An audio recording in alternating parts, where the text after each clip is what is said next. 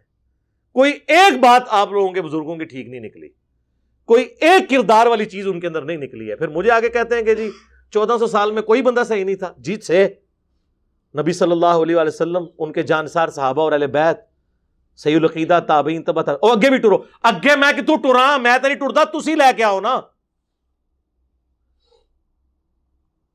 مدرسے منڈیاں نال کام تسی پاؤ, ویڈیوز تہاڈیاں لیک ہون, گالاں منو. یہ تو اللہ کا شکر ہے آج کیمرہ آیا تو ان کی ویڈیوز باہر نکل رہی ہیں, ورنہ انہوں نے تو 200-250 سال اور آپ کو بت بنا کے رکھنا تھا. تو تسی بت بننا تھا بڑے رہو, منو تے کوئی نہیں, میرے کو بت بن کے